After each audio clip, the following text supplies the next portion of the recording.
Diletos irmãos e amigos, eu vos cumprimento com a doce e gloriosa paz do Senhor Jesus Cristo, essa paz que excede a todo o entendimento humano.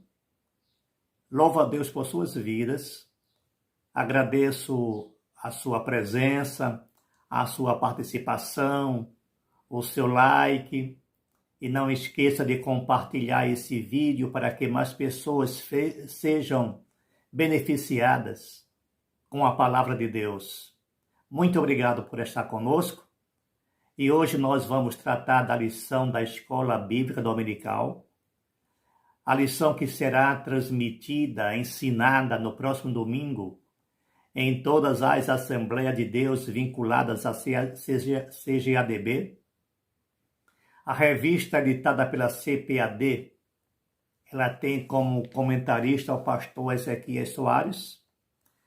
E hoje trataremos da lição de número 3, que tem por título As Abominações do Templo. Aprendemos na lição de número 2, quando o profeta ele teve a sua primeira revelação, a primeira visão. Israel estava no cativeiro babilônico, quando, na margem do rio, o profeta Ezequiel teve o seu primeiro contato com Deus mediante uma visão, quando ele transmite uma mensagem ameaçadora, eu posso assim dizer, uma advertência a Israel devido ao seu pecado de idolatria. Então ele fez inúmeras repetições com uma tremenda redundância, quando ele dizia: vem o fim vem, vem o fim.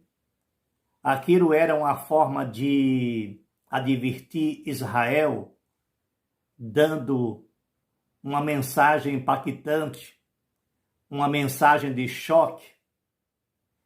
E essa mensagem não era específica para Israel.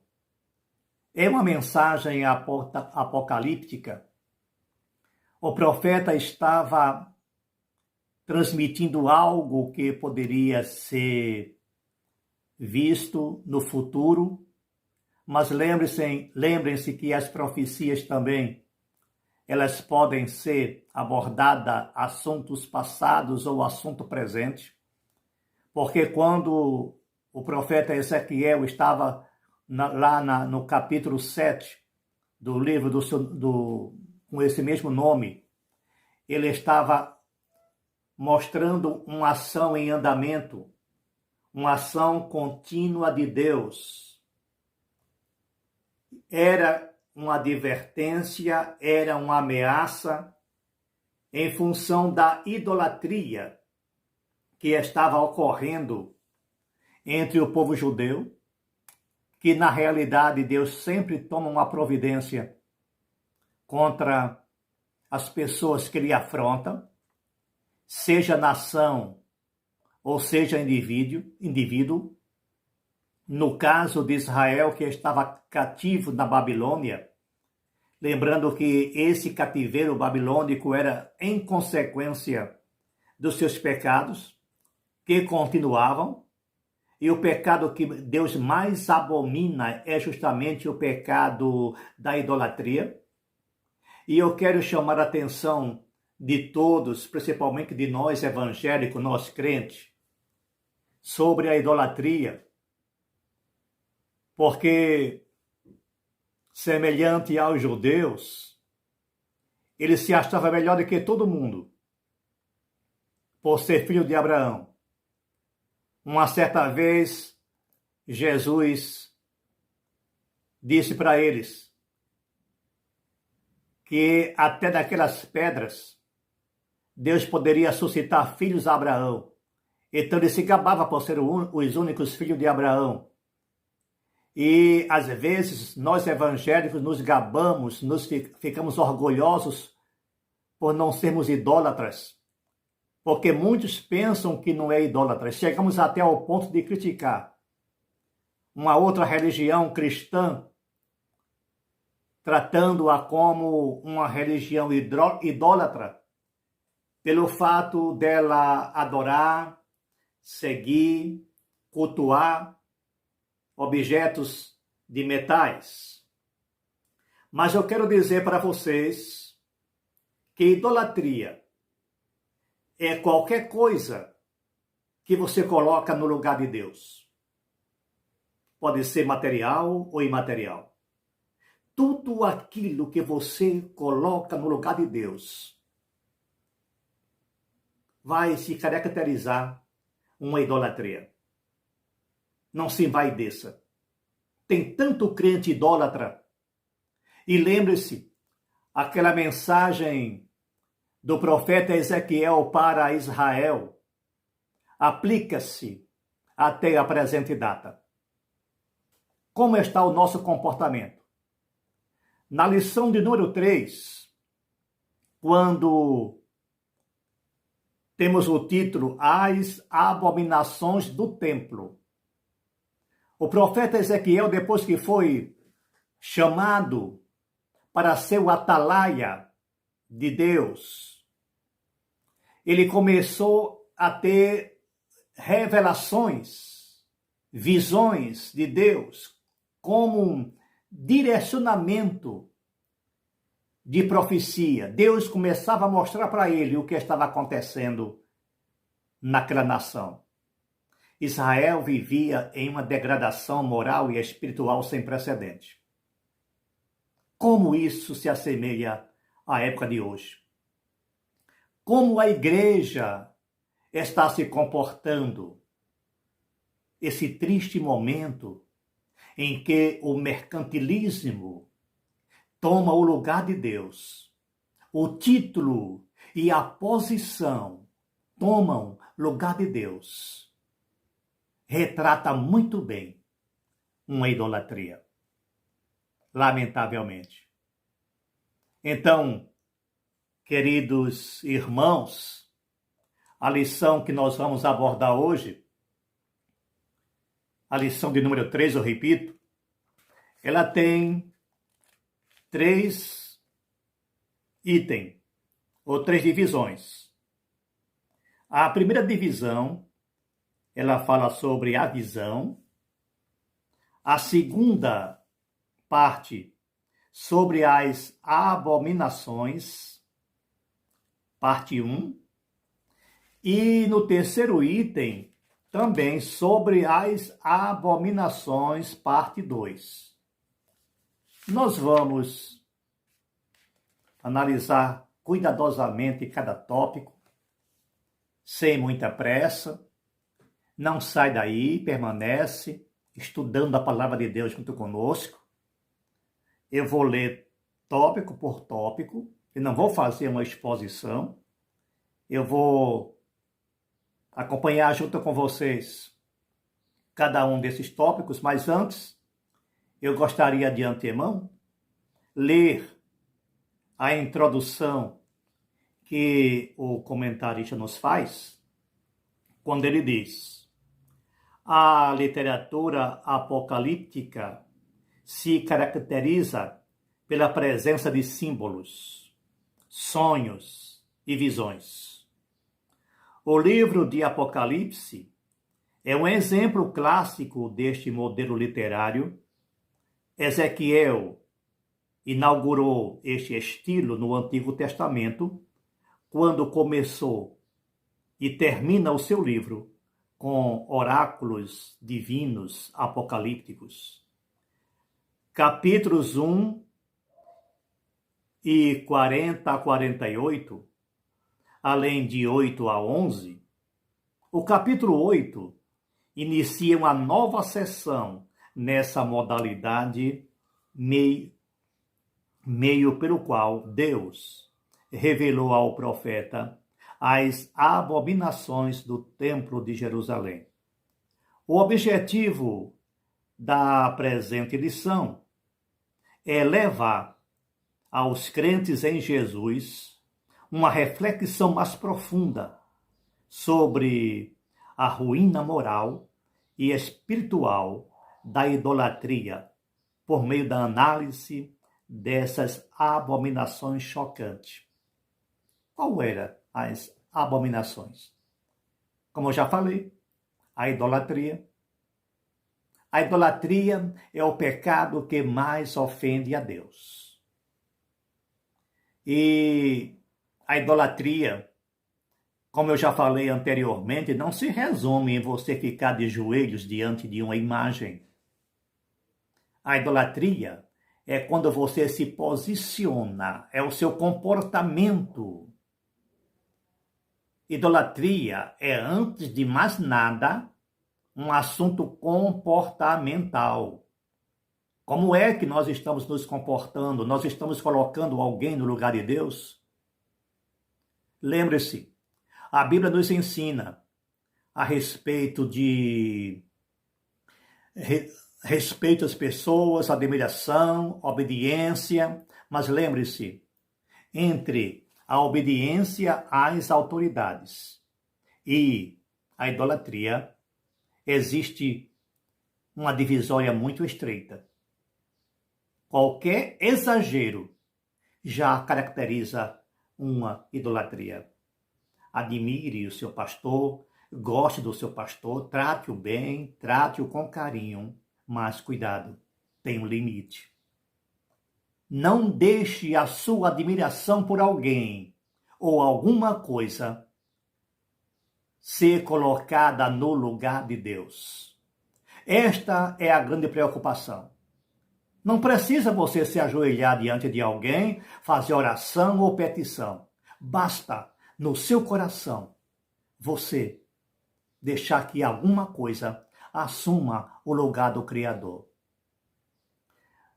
No decorrer da lição, nós vamos perceber que trata-se de um Deus muito zeloso, de um Deus ciumento. Essa é a tradução que fizeram para a palavra hebraica. Um Deus ciumento, isso quer dizer, você é só dele.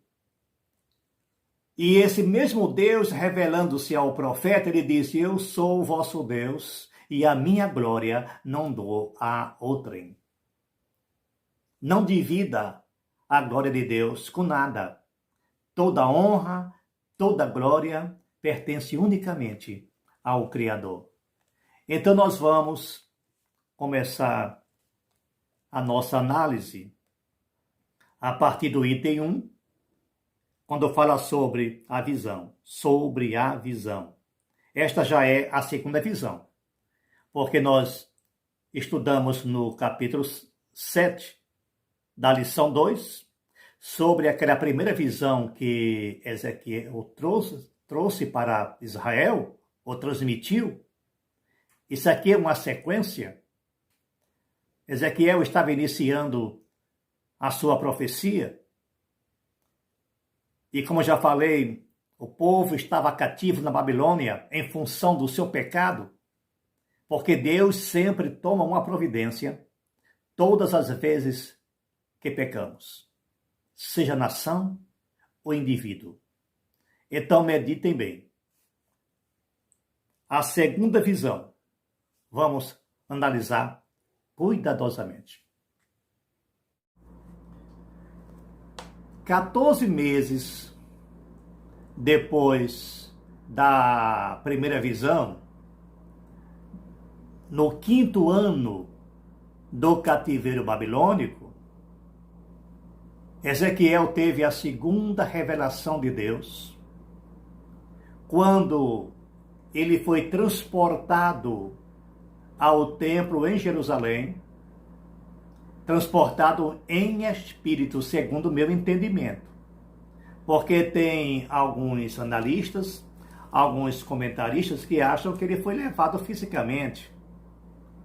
Mas eu imagino, conforme Deus se comportou também com Daniel, com João, que escreveu o livro de Apocalipse, ele foi levado em espírito. O mesmo fato aconteceu com o profeta Ezequiel. Ezequiel estava na Babilônia e ele foi transportado em espírito para Jerusalém e Deus mostrou para Ezequiel o que estava acontecendo no templo. Objetos de adoração, coisa triste, né? O templo estava sendo contaminado. Eu faço uma pergunta para você, dileto amigo, dileto irmão, como é que está o templo do Espírito Santo?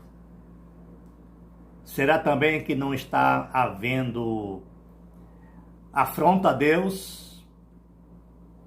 Goste do seu corpo. Cuide de seu corpo.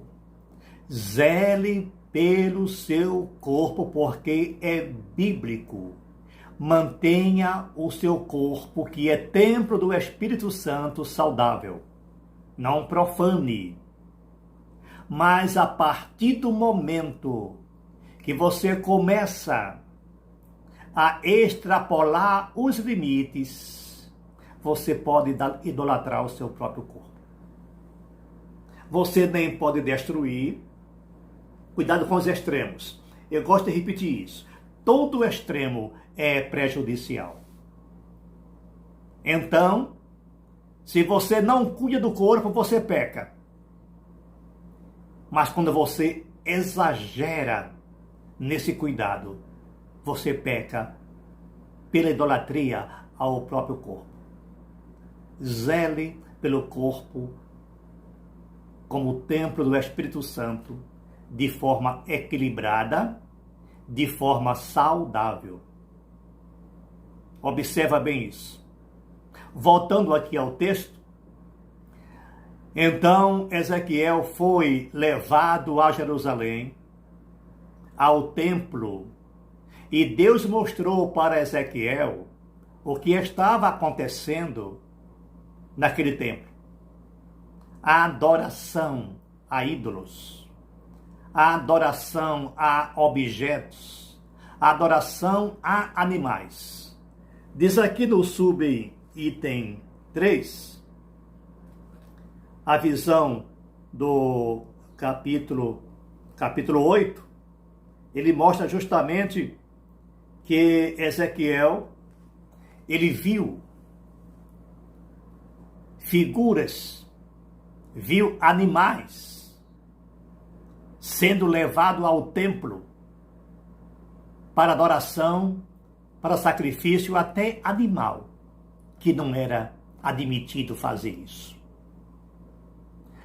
Estava sendo adorado deuses babilônicos, deuses de outras nações, estavam sendo adorados no templo de Jerusalém, numa autêntica profanação ao local mais sagrado que eles tinham. E no subitem 2, nós encontramos o termo ciúme, do hebraico quinal. Esse quinal em hebraico, que traduzido por ciúme, significa zelo profundo, cuidado, porque Deus, Ele cuida de nós, Ele tem cuidado de nós, mas Ele quer que toda a nossa atenção seja exclusivamente dEle. Deus é exclusivo, Ele não divide com ninguém a sua glória. Com nenhum outro Deus, com nenhum outro santo, com nenhum outro objeto. Ou você adora a Deus ou não adora. Porque Ele não aceita ser dividido. Se você adora outra coisa e quer também adorar ao Criador, Ele recusa esse tipo de adoração. Ele é um Deus zeloso. E diz aqui, justamente no subitem, o culto aos animais e aos répteis. Coisa triste. Esse culto pagão mostra o seu aspecto secreto e clandestino. Nessa visão, o profeta precisou cavar um buraco na parede para ver o que se passava nas câmaras do templo. Ezequiel viu pintado na parede, no interior da casa de Deus, toda sorte de animais abomináveis e répteis, além dos ídolos do povo. Idolatria, coisa terrível, né? Deuses egípcios, deuses babilônicos. Isso é chamado de sincretismo religioso. Ainda hoje, no presente século, nós encontramos religiões que assimilam a cultura de outras religiões, introduz no seu rito imagem, formas, sinos, velas e tanta outra coisa. No princípio não foi assim. A igreja primitiva não tinha esse comportamento, mas estamos colocando nos nossos cultos tanta coisa. É tanta inovação. Às vezes para chamar a atenção.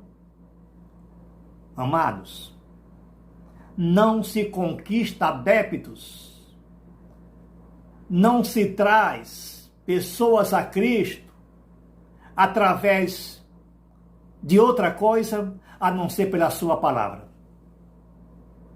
Não é o rito que atrai, é a mensagem ungida que atrai as pessoas. É o poder de alto que conquista os corações. Agora a visão é tão míope que as introduções, os cultos paralelos, as imagens, os métodos, as formas são feitas para atrair pessoas, quando isso pode até atrair a mente, pode até chamar a atenção, mas ele não converte, ele não transforma. Somente o Espírito Santo é quem transforma as pessoas por meio da palavra. A mensagem de Deus é viva, é transformadora. Então, diletos amados, a visão que o apóstolo teve lá no templo, ela foi chocante para uma nação que tinha um Deus único. Aquela mensagem lá em Deuteronômio capítulo 6. Ouve, ó Israel, o nosso Deus é um. O famoso Shema. Israel precisa zelar por isso. A igreja de hoje também precisa zelar por isso. Um único Deus, um único Senhor, um único objeto de adoração e serviço, Deus. Ele não se divide. No item 3, nós encontramos o ritual de Tamuz. Veja a que ponto eles chegaram. Tamuz era uma divindade babilônica de origem suméria, deus da vegetação e dos rebanhos. A crença pagã era que ele ficava 6 meses morto no submundo, no período da seca. E na chuva, ele ressuscitava. No inverno, ele ressuscitava para dar a produção, para as plantas crescer e produzir. E existia as pessoas, aqueles grupos de pessoas, as choradeiras, na linguagem mais simples, mais comum, que ficava ali chorando, lamentando, pedindo para que Tamuz ressuscitasse. Que tamanha, que mentalidade, né? Que visão curta. Isso era o povo judeu que fazia isso. Agora não se choque que hoje nós encontramos crente também fazendo rituais, fazendo simpatia, fazendo tanta outra coisa que não é bíblico. Isto é idolatria também, meu prezado irmão. Portanto, que a nossa mente, o nosso coração, seja voltado unicamente para Deus. Nós não temos que nos deter a nenhuma outra coisa, a nenhuma outra forma de culto, porque os nossos cultos, eles precisam ser cristocêntricos. Eles precisam ser único a Deus, sem mudar a forma, sem mudar o rito, qualquer coisa que tire a centralidade do Evangelho, a exclusividade da adoração a Deus. É um desvio doutrinário. E nós precisamos sair desse comportamento, ou tirar de nossa mente esse comportamento. Aprendemos com essas cenas de pecados e de cultos que Deus Santo não tolera pecado. Deus exige fidelidade do seu povo. O que aconteceu com Israel nos ensina sobre a responsabilidade na santidade com a adoração e o estilo de vida também para os dias atuais, pelos crentes em Jesus Cristo. Amém? Que seja a palavra de Deus o norte e que também seja uma advertência para nós. Aconteceu naquela época em Israel. Pode ter mudado até a forma de culto. Alguém pode dizer, não, mas no meu templo não tem animal, não tem imagem de deuses. Mudou a forma, mas permaneceu a essência. Tenhamos cuidado. Que Deus vos abençoe. Que a palavra de Deus seja uma constante em vossas vidas. Não esqueça de dar o seu like, de se inscrever no canal, para que você possa receber mais notificações. Acione o sininho, portanto. Muito obrigado, muito grato pela paciência e pela atenção que vocês tiveram conosco estudando a gloriosa palavra de Deus. Amém?